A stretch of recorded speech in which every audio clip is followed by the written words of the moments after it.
Welcome, everybody, to the weekly Probate Mastery group coaching call and the Estate Professionals Mastermind podcast. Zach, nice to see you, man. Haven't seen that name in a bit. Thanks for coming. And Jim, this is your first call. Bill Gross, glad to see we won out over the pool one more time. We might not be the best thing for your diet and exercise plan, but we like having you here. I'm gonna go walking at 12:30 actually, so I'm gonna go for a power walk. I just finished mine, so it's a nice day in Virginia. Okay, so guys, a little bit of housekeeping this week. If you haven't noticed already, Kat released a CPE template that'll help you make CPE photos specifically for social media, but also for your postcards, letters, things like that. It's just a really simple Canva template that you can use. It's literally drag your picture in, and she has made all the other design elements, so it will actually auto crop. Graphic design is not my strong suit, and I'm guessing I'm not the only one. So that can be found in the Facebook group, Probate Mastery Alumni. It's also included in session 3 of the actual course. So when you take the course, Jim, I think you're relatively new, you haven't finished yet. So when you get in session 3, you'll be able to actually download the logos, but also just simply drag a photo in and have yours already made. So something cool that Kat did this week. Other than that, guys, I'm ready. I'm here for you. How can I help today? Zach, you've been out there doing deals. How's it going? Business has been pretty good. From the probate side of things, a little quieter here recently. I think part of that's just a lack of phone calls, in all honesty. That's always been one of my struggles, just making more of those calls. But I found that I've been helping a lot of people in the office throughout the probate niche as well, which is, it's been nice because percentage here, percentage there, and I've become the go-to for that type of thing. So I certainly appreciate you and everybody else for sharing the ideas. And I've also brought on another team member. I've been through the ISA piece and I can't get one to hit. Tough, man. It takes, I don't know. I mean, even when you get one to hit, it can last 3 months or 3 years, but they almost always turn into your competition. It seems like if I make 20 calls, I get something. If they make 200 calls, they get something, and they bang everybody up in the process. Yeah. So it's a tough thing. Did you watch the Ask the Expert that we did with the ISA expert? Yes. Okay, so we talked about some of those struggles and why those services even exist. It's because it's really the same for all of us. What we are capable of on the phones, it's really hard to get somebody that can work at that level. I don't know if you remember Sam Bingham. Name doesn't sound familiar. She's probably in Estate Professionals Mastermind and the other Facebook groups. Sam was playing in the ISA role. She was a licensed ISA in an office in Richmond, Virginia, and she did really well. You might try to connect with her and see if you can get ideas, but ultimately we just have to find times, and David Pinnell's not here yet, but I know what his advice to you is. Just find time to make your damn calls. And man, I'll tell you, that's the same conclusion I always came back to. I tried to have assistants do it. I tried to outsource it to ISA companies. I never got the same result as if I just had the discipline to block the calendar and do it. It's weird though, because when you make the calls, money's on the other end. You're helping people and money's on the other end of the phone. It feels good, but it's like you don't make enough of those calls. So it's an interesting paradigm, like in real estate in general. And I found the calls I was most apprehensive to make were the FSBOs. Probate was like easy. I actually looked forward to those conversations. FSBO for me was like, oh, here we go. I'm going to line you up and I'm going to interview 5 agents and I'm going to choose the one that's best for me, or read between the lines, the one I can whittle down on price. And those were like the worst calls. I was more apprehensive on FSBOs than divorce or pre-foreclosure. So we all have our Achilles heels. Bill Gross, you stand as a great example in this community, and you're consistently getting 3 to 4 deals a month. Let's talk about the days you don't want to make calls and how you get that done. Well, I will say that as a result of working your program diligently, and after spending over a year, 3 hours a day minimum every day lead generating physically, going to court, I don't do that anymore. I've leveraged my expertise and success and the vision that I developed when I started with marketing to where more people call me. Even that's still hard to call people and pre-qualify them, and it's still work involved. And I'll just share with you, I had an attorney who referred me yesterday, his sister, right? So I'm doing a probate with this guy. He goes, hey, by the way, my sister has a house in half hour from me and she wants to sell. And, I'd love to have you help her out. And I know you do a good job for her. So I call on the phone, and frankly, I closed 42 sides last year and about 35 or 40 the year before. I very rarely go to the house. I've only really gone to meet the client with the husband and sat down in the kitchen with the documents once a year in the last 2 years. I hate doing it. So today at 4 o'clock, I got to put a suit on and drive an hour away and sit down with him for a $1.8 million listing. And I know it sounds like I'm complaining. That's what's going on in my head, right? I have to fight that urge to say, well, can't I just get them to sign electronically? And the answer is no in this case. I got to do the work. And so I want the result more than I want to be lazy. So I'll do the work. So I think we all have our demons and we all have our challenges, what we're supposed to do when we don't want to do it. The question is, do you do what you're supposed to do when you don't want to do it? And that's what makes us successful in every area of our life, whether it be relationships or whether it be business or personal growth. It's all about doing what you're supposed to do. Now, I get people to make phone calls, but until you have more leads coming in than you can handle, there's nothing else you can do, right? I leveraged all the people I met with marketing. I didn't just one day start spending money. I had built a database. And still the things I do that I don't really want to do, that I do because I have to be successful. I want to make a book recommendation. Angela Duckworth is the author, and the name of the book is Grit. And Angela, if you ever watch this, I'm sorry, but your publisher knows it should have been a blog post. A really good message, it teaches you, defines what grit is and teaches you how to build that habit. That's one of the things that as I was being recruited in the law enforcement, the military, everyone tells you how much they love West Virginia farm boys because we grew up hard. Like we had to be resourceful. We had to figure it out. There was no quitting. There was no delegating. There was no help. You figure out how to fix what broke down and do it with no money. So the military loves people with grit, and farms are really good at turning out gritty people. But it's incredibly difficult to teach. I think Angela Duckworth would stand as the expert in that space as far as a content creator, something I could point you to. But if you need something if you just want to refresh that in your mind and kind of challenge yourself to be a little more gritty and persevere through some time. Now, what I would say is I'm falling short on the author. It might have been Simon Sinek. Willpower Doesn't Work is another book that's counter to that. So you've got to find a balance. If you just use willpower to force your way through things, it'll eventually chew you up and spit you out. But we can use willpower in short bursts to develop. Yeah, Kat, thank you for backing me up. Ben Hardy actually wrote that. But those are a couple of books. So Willpower Doesn't Work is a bit of an opposing view, but Grit by Angela Duckworth is another. If I could add 2 other resources, because I think 2 resources I watch a lot are Wall Street Journal does interviews with various popular culture people. Like they'll interview Pitbull, who's a musician, right? And you think of maybe he's frivolous or he's a party animal. He is a sharp businessman. And what you learn is their success is years and years and years of leveraged hard work. And the other one is Grant Cardone's Growth Con. He just finished 2022. You can buy the 21 at 20 really cheap, and he interviews, again, some big pop icon culture, rap artists, people I don't really care for in terms of their art, but they are savvy business people who have a plan and work it continuously and push through it.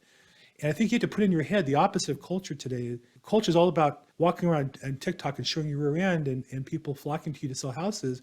And then they sell your program. That's what I do. You can do the same thing.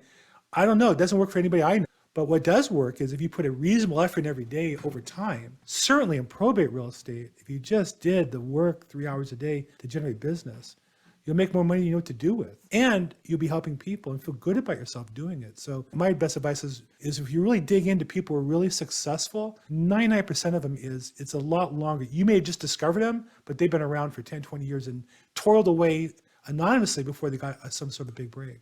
And we're then prepared to leverage that. I need to tell that to the guy that I saw panhandling yesterday with a sign that says, "We'll twerk for food." I need to tell him his tactics are ineffective, according to Bill Gross. You know, another movie, when my daughter was young, I took her to see Justin Bieber's movie. And he was a great talent and businessman or whatever. But when you watch his movie, he was panhandling or whatever the term is, doing music on the street for like 10 years before he was 14 years old, or 7 years, whatever it was. He was like an accomplished musician at 14. He wasn't just some kid who decided to sing and dance. He had done it from food to eat for so long. He got good. And I think the same thing with these phone calls. I don't sell into coaching and I don't sell that data. And I get people call me all the time and say, well, how do I do this? How do I make a call? What do I say? And I just say, if you just spend 3 hours a day this week and call 5 days, you'll figure it out by Friday. I just don't want to answer the question. I don't want to point to a script. I'm not as nice as you, Chad. And I'm not selling the coaching, so I don't have to. But I just tell them, I don't have anything else for you but what Chad said. But if you don't do it, you'll never get good at it. It just doesn't matter. You'll never get good at talking to people on the phone if you'll make the calls. Yep. I agree. I mean, a conversation framework paired with falling on your face will teach you quickly. A script will just keep you falling on your face. Lynette, how are you today? Great. How are you? So I did, I've got three things. I inadvertently made a phone call to an attorney. I made myself a You mean you butted out an attorney? No, like, hey, oh, yeah, right. I'm like, oh, I'll pay like 500-pound phone. So I did it. And it was because, and this is the point, there's a family in one of the counties in Colorado that even on public record, there's something to handle when you see a lot of loss for people. There's a grandmother, then the mother, then the dad, and now we have the heirs. And it was boom, boom, boom. Well, consequentially, their high equity reverse mortgage property went into foreclosure. And I looked at county records, notice, same place. I called a probate attorney for mom and kind of get the lowdown. So inside of that conversation, I have a instant referral partner. He knew the parents, that the kids aren't necessarily responsible, but he's inside of his commitment to where he started. And with that reverse mortgage foreclosure, I'm like, this is interesting, because an investor brought me the deal and asked me to research, and I'm looking at it, and we have a foreclosure procedure in Colorado, and the foreclosure attorney's office, not the attorney themselves, gave them some information like they could sell it outside of the trustee's sale prior to. And I'm like, and you can't, and they won't. I'm like, somebody's trying to pick up a check, or it didn't sound right. I didn't even go any further after that. So I go to county records, any sort of foreclosure, anything in reverse.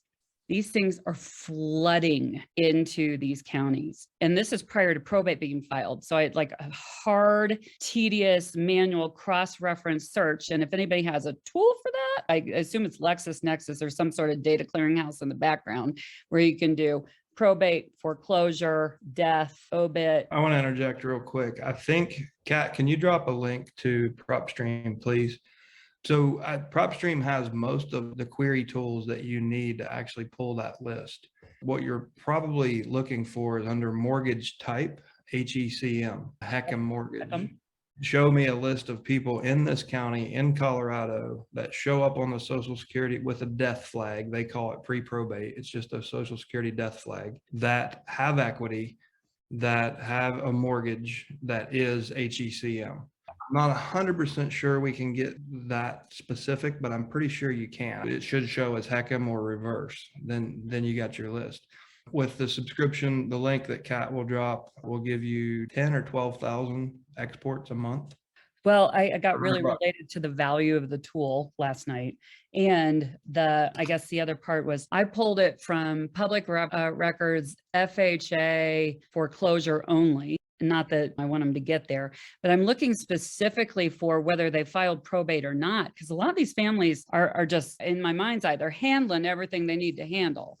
And then they've got this notice coming in. If they don't understand the financial mechanism, they don't understand that they've got a problem here, and they have a timeline problem, because, that I don't know if it's every other state, but in Colorado, to get title transferred, well, you have to get through probate to get the letters. You need to have some sort of assignment for and then I've got another one that somebody's selling property, they can't sell yet, and they're under contract. And I'm kind of waiting, because title is going to bounce that shit. I have a lot of questions, but I want to hear I want to hear the end of this. The point is, the grit conversation reminded me, I got engaged with attorneys. I'm no longer afraid of them. Bill, you're right. Just make the damn call.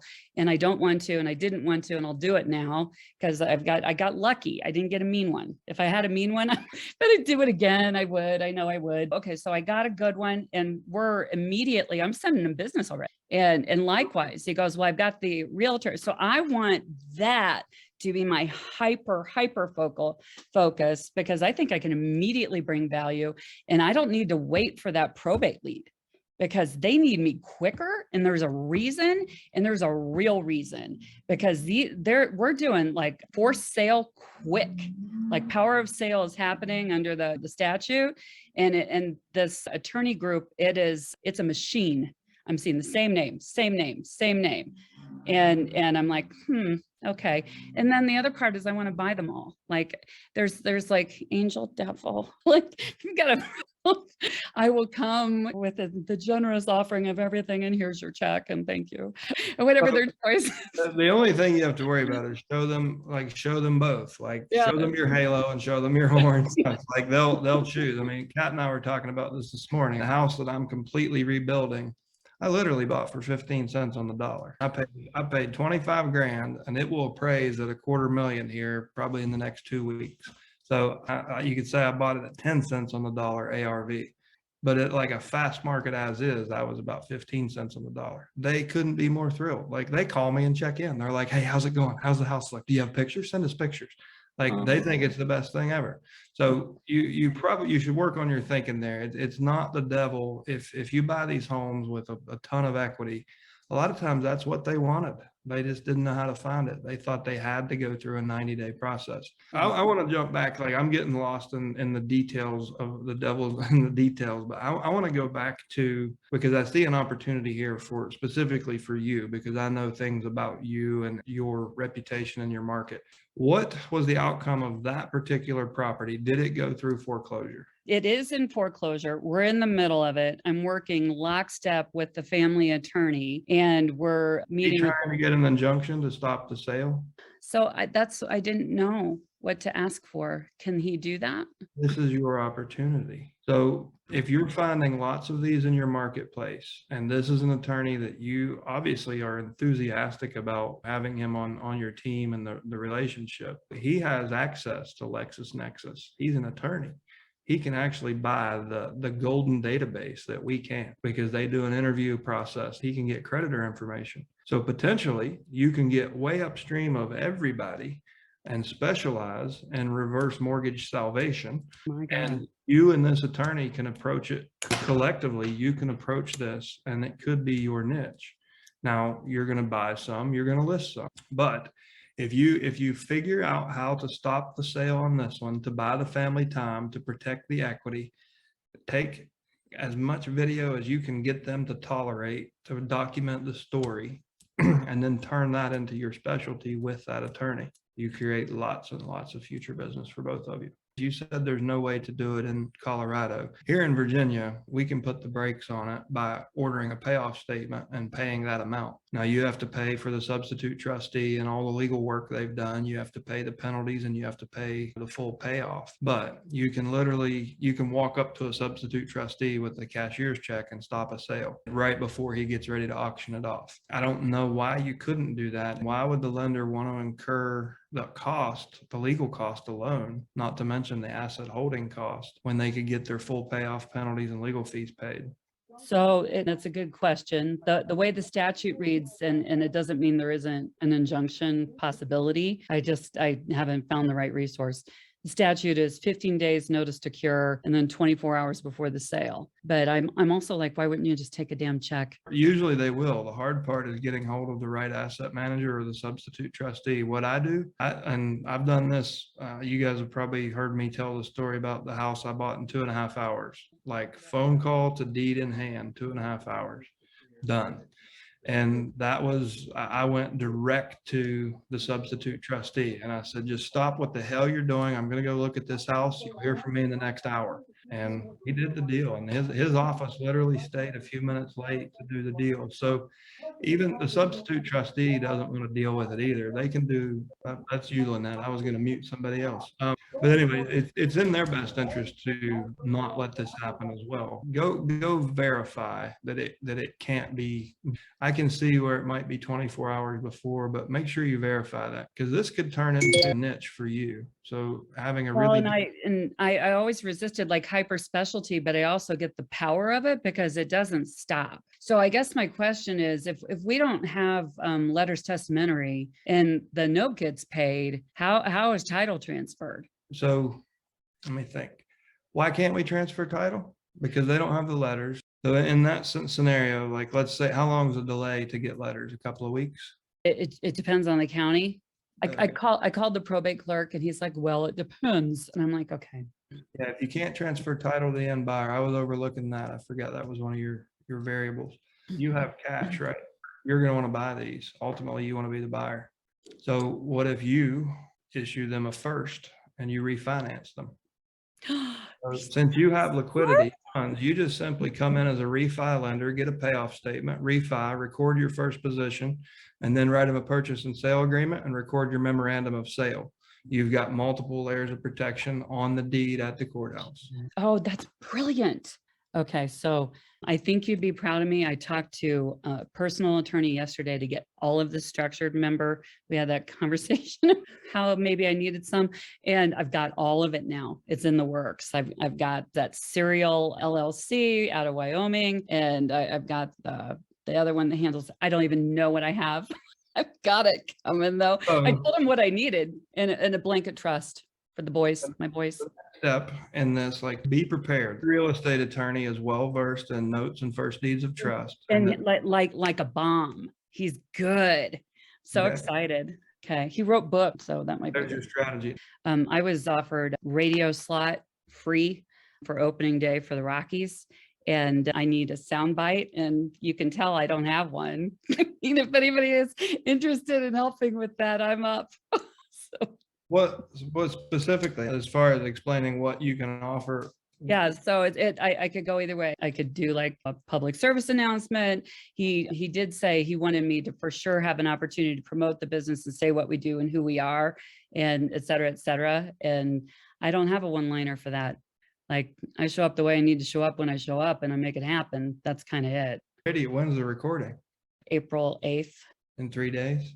You're probably not going to figure out your stop foreclosure system in the next 3 days, but let's look at what you're already good at. So 2 or 3 calls ago, we showed you how to take a listing off market, a high net worth listing off market for discretion purposes. You're emerging as a high net worth real estate professional in the probate space. Think about that. Okay. Got it. Thanks. Now, Zachary has been very patiently waiting for us to go back and forth, so I'm going to let him. I think he has something to add for you. Thank you. Actually, just slightly different. One of the things I should have mentioned on the calls was the scaling. On average, I probably get about just shy of 400 leads a month. And last year I was just over 80 sides, I would say. So it's not a matter of not doing enough business. It's a matter of how to scale that to a much bigger level and making those calls. So Zach, what market you're in? I'm in Palm Beach. Okay. I know you've got one Broward County. I see Elle is here. She's in Broward. Where my mind is going is, can we pair you up with somebody who's also a CPE that you can trust, and you guys can do it together, if that makes sense for you. One of the things we're working on is the CPE directory, where you guys can have kind of a social platform where you can all have, share deals back and forth. It's one of many ideas we're working on, but Grant has in the Facebook group and Probate Mastery alumni, there's a CPE referral document. I would take a look at that and see who's in your area. Maybe take them to lunch, especially if they're struggling. Like, you've got it figured out. You know how to close them. If they're struggling or they've already quit and they gave up, but they still believe in what we teach and how we approach it, maybe we can turn them into a licensed ISA that can actually work the phones for you. Maybe they're really good at closing the appointment and they suck at the phones, and that gives you more time on the phones and they're out on the field work. Yeah, I'd be open either way. Hello. I am in Broward, actually. Broward, and now I'm Fort Myers. Okay. Well, I will notate your information down and I will try and reach out to you. I believe that it's about helping each other. So hang in there. Let's help each other. That's fine. Sounds good. I will reach out. Thank you very much, guys.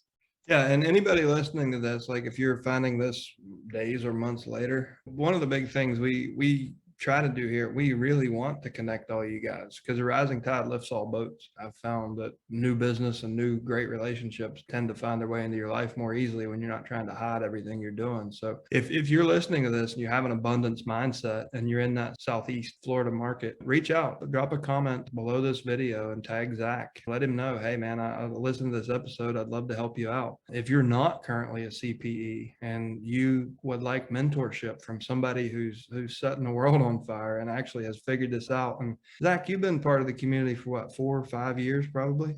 Yeah, I think I'm just shy of 5. Yeah. So you got a 5-year veteran that has figured this out in a super competitive market. If I were just trying to figure this out and I had an opportunity to earn half the commission and do 3/4 or 90% of the work, you would be my damn mentor if I lived in West Palm. So if you're listening to this and you're not a CPE, why the hell not? Step up. You got mentors waiting. So that's awesome, Zach. I'm really glad to hear you're doing so well. The good news about that is you've got capital, you've got money to share. Like I'm sure with that much deal flow, your business is healthy. So going 50-50 on commissions is certainly feasible for you. Oh, absolutely. Because right now it's just running out the back door with potential. That's my biggest struggle is you're just watching. I might be able to get through half the leads type thing during the course of the month. And the follow-up is not there for the 3 to 6 months. So I know that I'm just like bleeding out with potential business going out the back door type thing. Show of hands, and I want everybody to be honest. Who's thinking, oh, poor Zach, too many deals? How many deals did he have? Nobody raised their hand. They're all nicer than me, Zach. How many deals I'll are we take talking that. about, guys? As many as you can handle, El. You did 80 sides last year, Zach? Like 80, I think 84 was my number. That's amazing. So Zach, where are you getting the leads? Is it through the lead thing?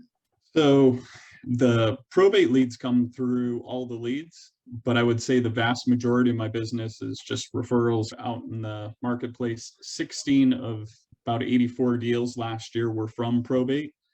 And I will say that on a monthly basis, I'm lucky if I get through all of my leads. I may call them once. Sometimes I'm doing 10% of the deals or 10% of the calls. And I do the mailer every month. I do have email campaigns set up.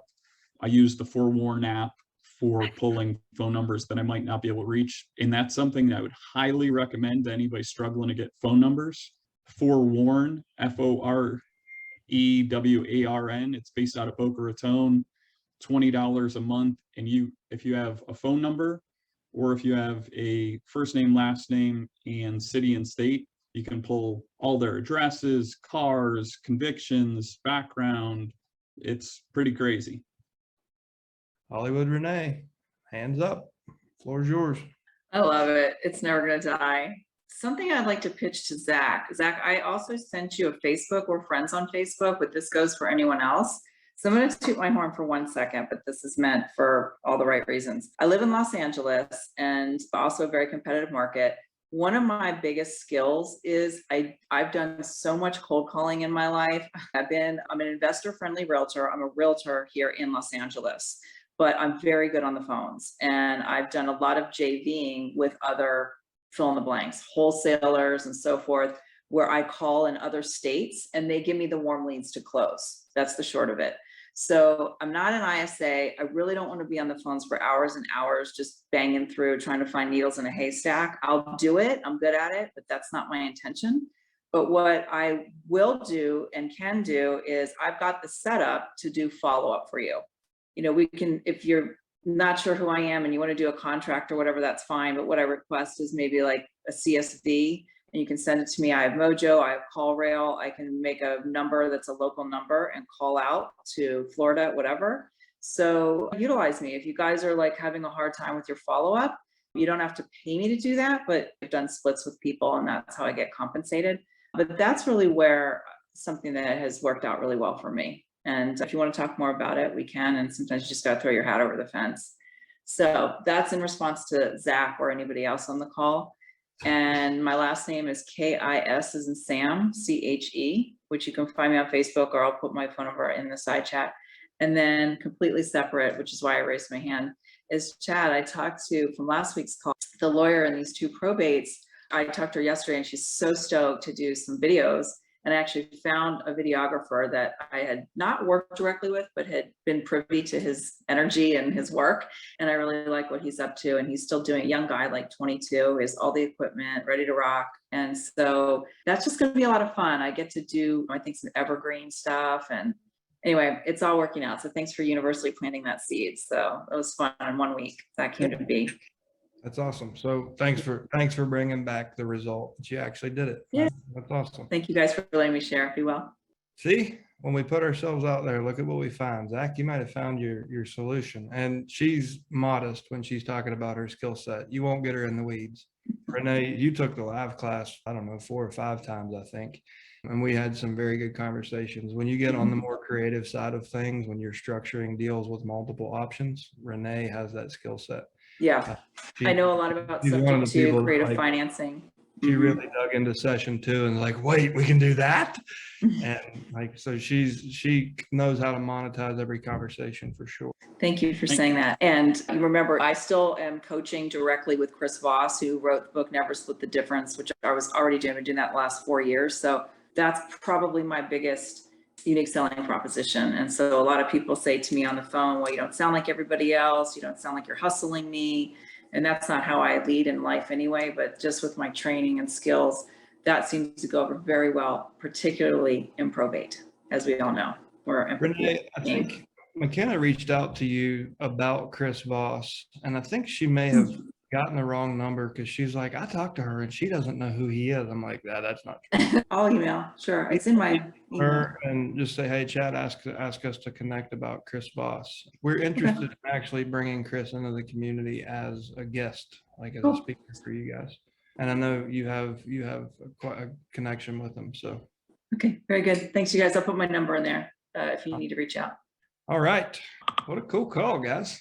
We're connecting the dots here. What other problems can we solve? How can we help somebody? I need a little help. You really light me up with the recording that you have about pre-probate and understanding the psychology behind it. Earlier, I rejected because I said to myself, I just need to have that moment to talk to somebody and communicate. But I've been getting on a lot of different calls and they're like, oh, we have everything handled. Boom, hang up. And I'm the person that after they hang up, I call again because I think that we got disconnected or something like that, trying to re-engage that conversation. But I'll tell you, it's just when you have the good willing to help somebody and they just hang up, I'm having a hard time with that part. So let's point back to Zach. He had 16 probate deals last year. He had almost 5,000 probate leads. What if he focused on the ones he failed on? It wouldn't be that exciting to talk about. What like we would think, and Zach would probably think about himself, I fell on my face. I'm no good at this. I should quit. But this is something, and trust me, I fought this fight too, El. And I've been 2 hours, almost 3 on the phone because I want to get it done. I get it. So here's how I persevered through that. Like I maintained a 6% conversion rate over a quarter. Most of the time I would pat myself on the back because to have 6% conversion a month in and month out to the point where the author of a book wants to track your results to show how consistent it is. I'm like, hell yeah, I'm doing it. But there was always that Tuesday morning where I would wake up and be like, you have a 94% failure rate. You should just quit. You're a fraud. And imposter syndrome would set in on me. And I would focus on all the wrong things. I would focus on the lack. I would focus on the failure. And you just can't do that. So just stop doing that first. Realize the best of the best of the best of these faces you see here are failing at about a 95% failure rate. We all suck by that standard measure of conversion, right? But you can become a multi-millionaire on a 2 or 3% conversion rate. You can't possibly help everyone. You're not going to.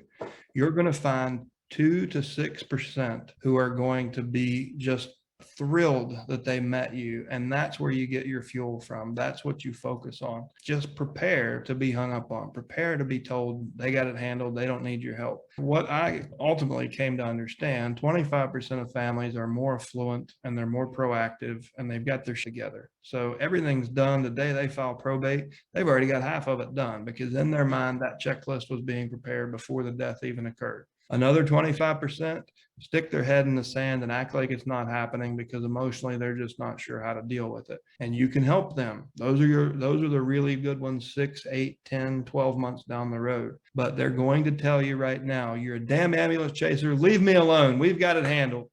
And they're lying. But because of our conditioning, we're taught that vulnerability is weakness. I think it's strength, but most people will never show you their vulnerabilities because they're conditioned. Like if you're feeling weak or you're feeling depressed, don't tell anyone. So what they're not saying is, oh, you've called me at a bad time. I'm emotionally crushed right now. I can barely dress myself in the morning. and remember to pick my kids up at school. It's not the right time for this conversation. It's easier to say, why are you calling me? And hang up, because it's easier to muster up the little bit of strength that it takes to do that. It's easier than to reach into your EQ and have a mature conversation. So you need to be in charge of your own emotions and your own response to that. What I would encourage you to do is get more empathetic and think, what the hell must have that person's morning been like for them to just abruptly end a phone call with someone as nice as me with such a valuable offer as I have? I better call them back at a different time. What I'm really trying to say here is be kind to yourself. A lot of this is coming from the inside. And I think the way people react to you in a sensitive environment isn't always reflective of what you have to offer. Sometimes it's just their ego trying to get them back into a safe territory and hide in that emotionally. And it has nothing to do with you or your offer. Like David Pinnell, I wish he was here. I mean, he sticks with them for a year. They forget that they slammed the phone down and called him an ambulance chaser. He's better at that than I ever was. Like, he really gets the most out of every single list. So be kind to yourself. Like, none of us are perfect. Most of us are failing at more than 95%.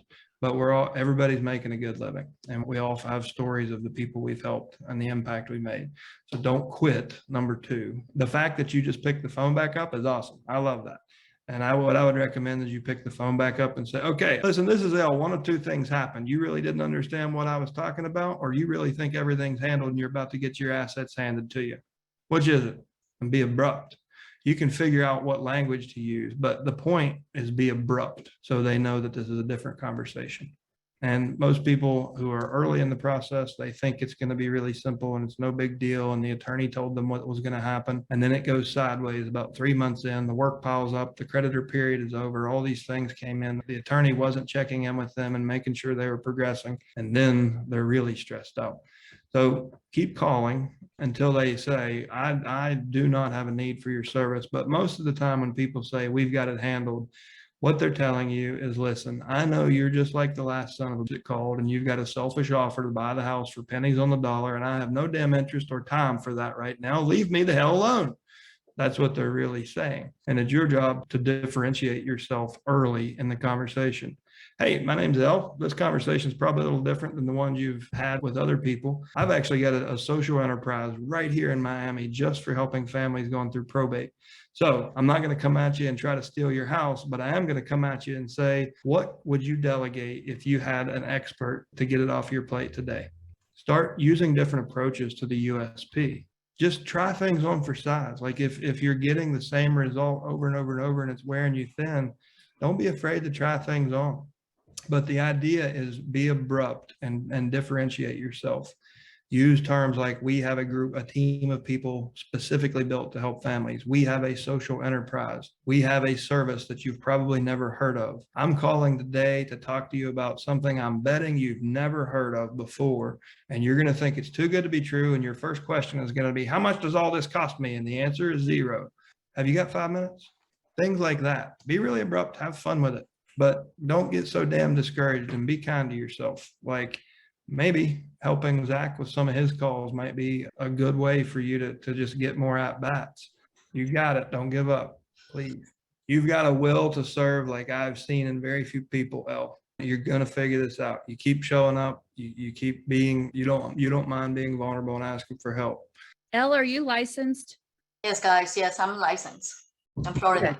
I should be a broker. I'm comfortable. The broker is my husband.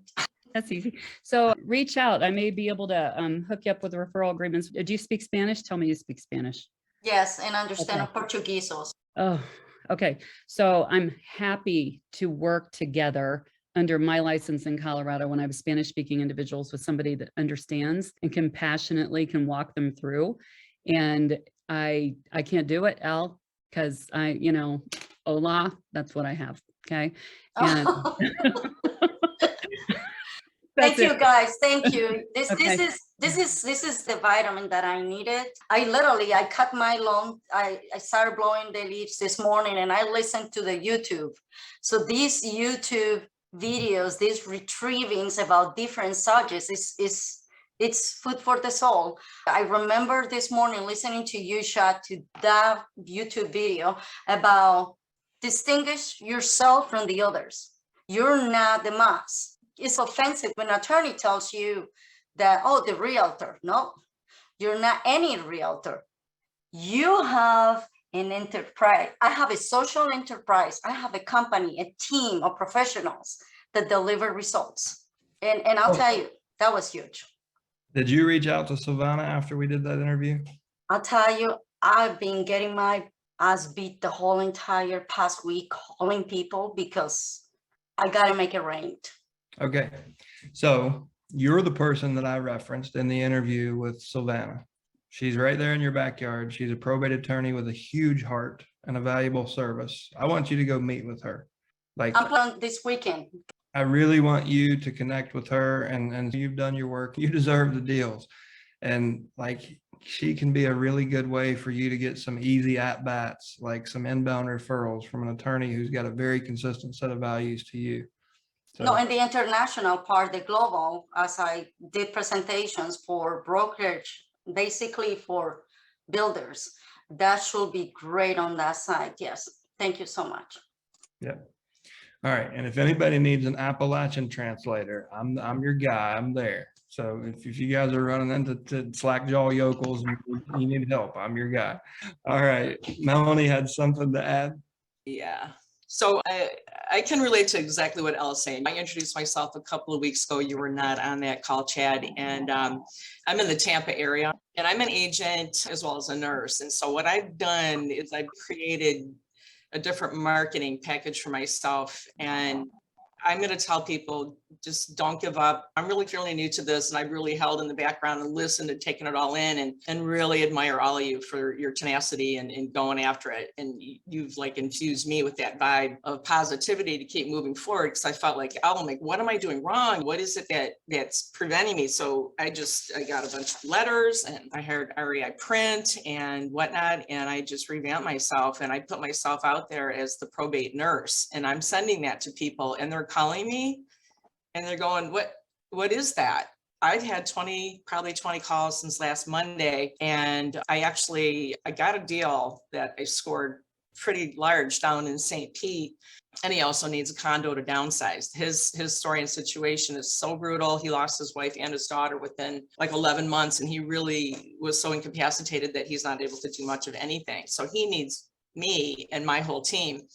He literally, as soon as we called him, he said, I need you to come. So I'm just going to tell people, don't give up on that. This is giving me that positive vibe that I need to go in and show people that I can help them. I'm faking it a little bit till I make it, but answering their questions that people have. But I'll tell you, it's nothing that you can't look up or ask anyone else on the team. Hey, what's that ladybird mean or whatever? So anyway, his house is in trust. And this is my question for you. His house is in trust. We got with the lawyer yesterday, and we got the certification of trust. What would be the next steps in that? I am meeting him on Thursday because I got a listing. He doesn't want to do a cash deal. He didn't want to do, anything creative. He wants to list. He wants to know what my fee is and what the next steps are.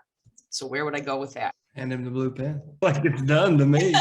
I guess in terms of because the house is I want to the possible service opportunities here. You said he's incapacitated. Did you mean mentally or physically? just like mentally, he's really done. He had 2 major losses within 11 months, and it's been about 4 But months. he has a high net worth. Okay, so money's not an issue. Coping is. Was that fair? You should get a white glove moving service lined up for him. He should do nothing. Right. And that's So- what I'm presenting to him. Yeah, make sure he can pay for it, but you can coordinate it and take the social credit for that person being on your team. Where's he moving to? Has he already moved to that new place? No, he wants me to find him a condo in the St. Pete area Perfect. To rent or to buy? to purchase cash. Okay. And do you have a good idea of what kind of lifestyle he thinks he needs to be living? Do you agree with that, or do you think he's thinking from a place of grief, and like if he were in his best state of mind, his most powerful state, would that be the place for him, or should it be a different place? Yeah, he's very reasonable. Actually, he's very, very reasonable, and he's ready. He's ready to make that move after the loss of his daughter and then his wife. She suffered from dementia, so he's had about 3 years to deal with it. He really is just, I would just say, more incapacitated in terms of not wanting to deal with the extraneous situation with the home. He doesn't want to deal with it. He really wants to bring my crew on to help him do that. I feel very strong with the fact that he's able to make that decision for himself, where he knows where he wants to go. And I've sent him a couple private listings, some off-market things from investors that I know here, and he's very interested. So I think he's making the right move for himself. You know, Like, that's good. It sounds like Yes. you've gotten to know him. What I would like to really wow him to provide that ultra high level of service. Go find him a place that's on the market, negotiate a sale with a lease, an early occupancy lease. Get him out of that place, out of that mindset, get him a white glove moving service to get him moved in. You've got an empty house to stage and sell and probably get a higher price. But like potentially getting him to move, if you can get him early occupancy, if you can find a seller who's a vacant property, it's a tall order right now, I understand. But down here especially, yeah. like my goal would be to get him the hell out of that environment as fast as possible. I would just sign a purchase agreement with some teeth in it, and a lease agreement with some teeth in it. And the lease would dissolve the day that the real estate title transferred. And then that takes away the early occupancy objection. That way, then he's taken care of. He's off to the side. I know he's dealt with, and then I know I can do a bang up marketing job on this house without his stuff in it. Yeah, absolutely. He wants to do the estate sale and donation and everything. So we're doing landscaping, pool, everything for this guy. And he's just so gracious. I can't even believe it. He's like, where have you guys been? So you're needed. No matter what anyone thinks, people need you. And even the people that I talked to, the 15 or 20 others I spoke with this week, you guys, they all needed something from me. And they thought I was just a solicitor until they said, explain to me what this is and what you do. And when you have them on the phone, honestly, you lead in with what you can offer them. They're going to listen to you. And I'm living proof of that. So it really does work. Now, for anybody who has quit and might be listening to this, or anybody who's listening to this and has thought about quitting, who's one of them? I'm one. Think about that story that she just told and the impact she's going to make in this one person's life right now. And think about how many of those opportunities she would be walking away from in the next 30 years of her career. And that's what fueled me. That first, you guys have heard me in the course tell the story about Pam and her mom. And that one feel has earned me more deals over time and kept me from quitting. Who the hell knows how many hundreds of times. Like, we all have those days. But think about who you're not reaching if you step away. I almost retired and just let you guys go because I thought I wanted to do that. But these stories, these phone calls, like these relationships, it's the only reason I'm really working, because I want to. Because I think that at the end of my career, the best thing I can do is create communities like this and offer this kind of encouragement, because I believe in the whole of my heart that you are making a huge community impact. Like, what we do here does matter. So don't freaking quit wherever you're listening to this. Figure out what works for you. I've been doing this for going on 9 years. If you're willing to move forward with us, we'll find out what works for you in your market, with your personality, with your accent. Even if you talk like me, it works. So thank you for sharing that, Melanie. I think the nurse angle is really cool. Like, finding your brand within the niche, I think is something everybody should think about. Who else has a unique skill set that, like, if you're a doctor, if you're an attorney? We have several people in the community who are practicing attorneys and real estate professionals. And we have some people who are appraisers. And I think, like, if going and getting an appraisal license isn't really an easy thing to do, it's way harder than getting a real estate license. But if you already have an auctioneer's license, you already have an appraisal license, you can add that, like, bring that into your brand, into your identity as a probate professional. Bring that in and offer free services. Like, say, we'll do the personal property for free if we get the real estate listing, or we'll give you we offer a free appraisal to every family we meet with, things like that. So if you wear many hats, if you have other professional certifications. The other thing I thought about, and I don't think anybody is on this particular call, we have several members of this community who are firefighters and police. and have done really well, because those of us who end up in public service usually have a servant's heart, and we're looking for ways to help people. But that's the other thing too. Like if you have law enforcement credentials, public service, public safety credentials, think about bringing that into your brand. So anyways, thanks for that, Melanie. James, you had your hand up next. How can we help you? Yeah, just gonna be real quick. Thanks, Chad. How can I help PR where I know his insurance is gonna deny his claim because he failed to get vacancy insurance while he was out? His pipe ruptured, and I think the house went about a month or so with the water. The city had to come and shut down the water. Damn. Yeah, I know. My heart dropped when I heard that. By the way, his parents died within 2 months of each other. He's a pilot. I'm here in the East Coast. He's from the West Coast. So Yeah. when I asked him to go get vacancy, the agent told him no. It was his intention to come back to the house once a month. So he didn't get the vacancy insurance. I was close to try to muddy up the water because once I heard that the furnace ran out of oil, I did order some oil, hoping that when the plumber showed up, they found oil and it was a malfunction. But I'm not going to commit insurance fraud. But I don't know. How can I help him? It's going to be at least 100K or so of damages. So first off, I want to make this a teachable moment. For any of Yep. you who have heard me use that, that's one of the abrupt objection handlers that I use. When people say, listen, when people say, oh, we've got it handled, just say, you know what? One of my peers actually heard the same thing from someone who has $100,000 in property damage right now, and the insurance rejected the claim. Would you like to make sure you're not in that situation? Because I sure as hell would. I think you have 3 minutes to talk to me, don't you?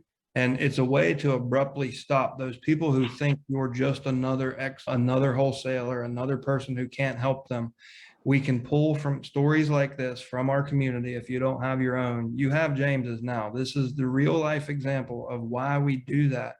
Like we're just trying to slow them down and get them to realize they don't know what they don't know. And there's real life liability that they're walking toward. Most people don't get tripped up and end up in this bad a shape, but sometimes they do.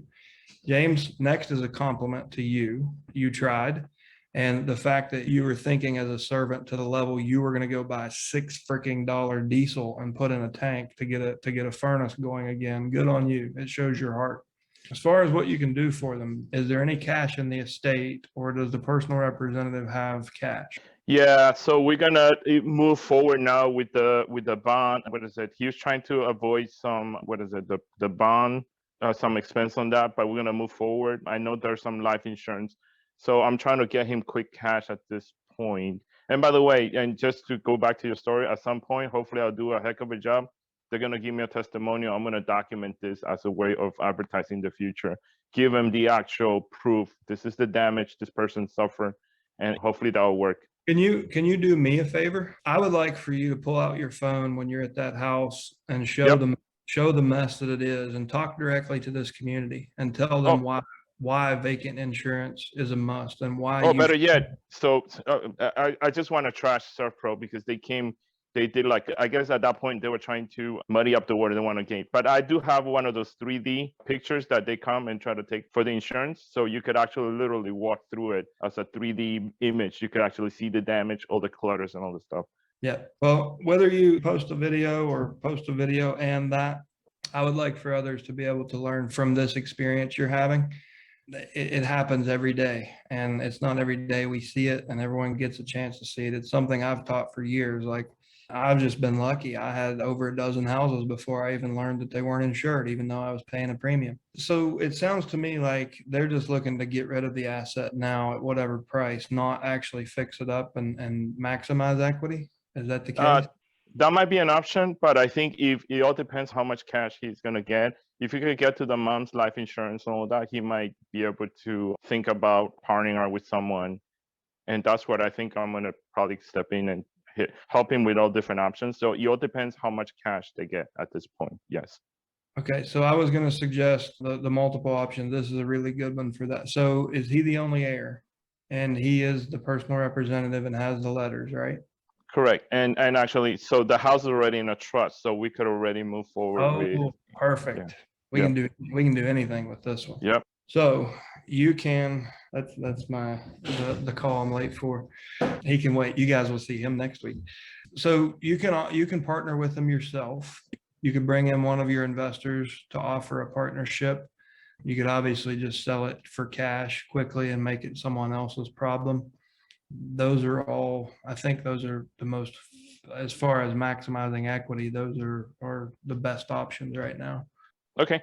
As far as the insurance, don't even bother, right? I guess there's a difference between vacancy versus homeowner's insurance, right? In this case, I think they're going to deny his claim because he failed to put oil in the tank. So there's nothing we can do about that, right? Other than perhaps maybe malpractice.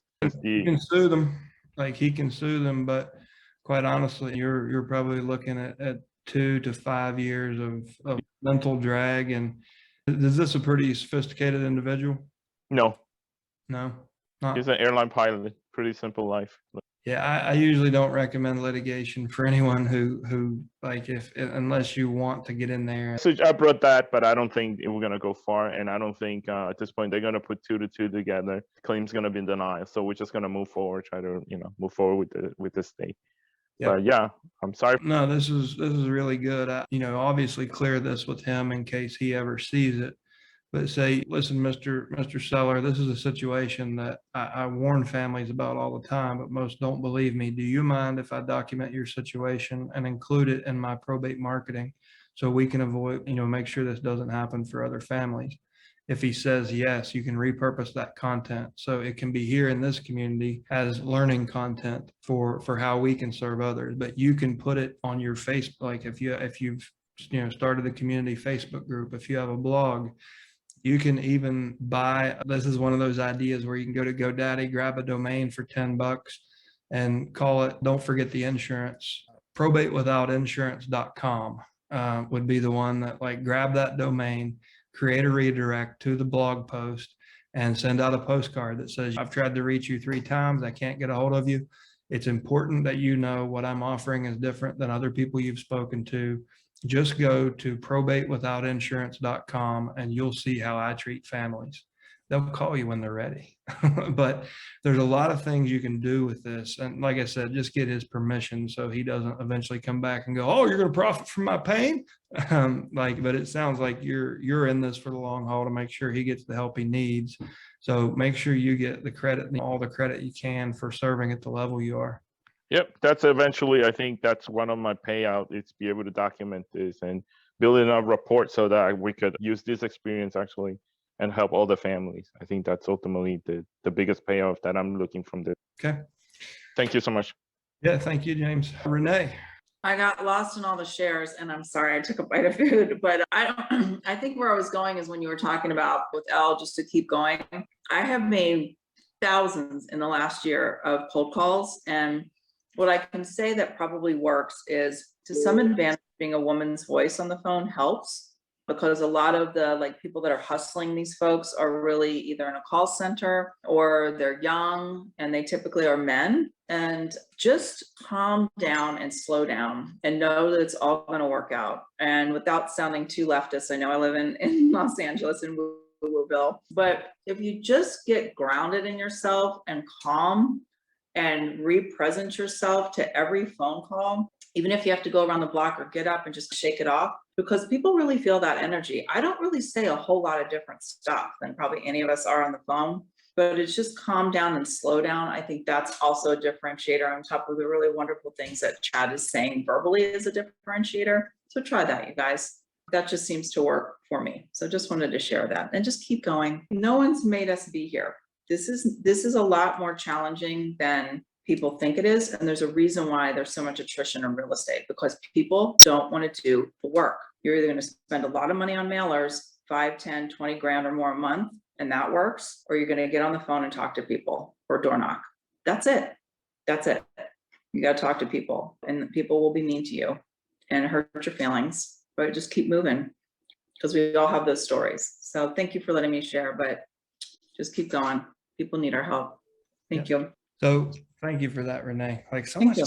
contribution today, guys. I love this, like the community aspect of this.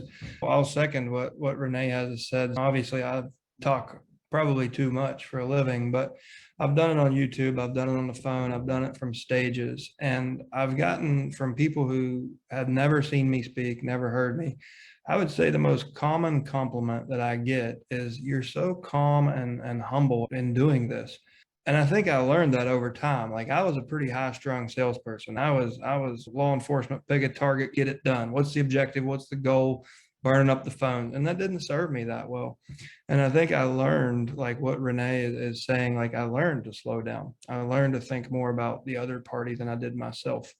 And then through positive reinforcement, through lots of validation, now everyone's like, oh, he's a slow country kid. That's cute. But my speech patterns are more because of the validation and the income that I've gotten from that. So I think that's a good reminder. Like, sometimes we just need to slow down, not be so emotionally reactive, and we get a better result. So, well, guys, I've got two gurus ringing my phone. I'm 18 minutes late, but this was too good of a conversation to jump on, or jump off of. Guys, listen, from the bottom of my heart, thank you. Like, these calls are so rewarding for me, because I actually see that you're getting something from it, and it warms my heart to watch you guys coach each other. That's way better than hearing myself talk just another hour. So thank you guys for all your contribution, for being here, and we'll see you next week.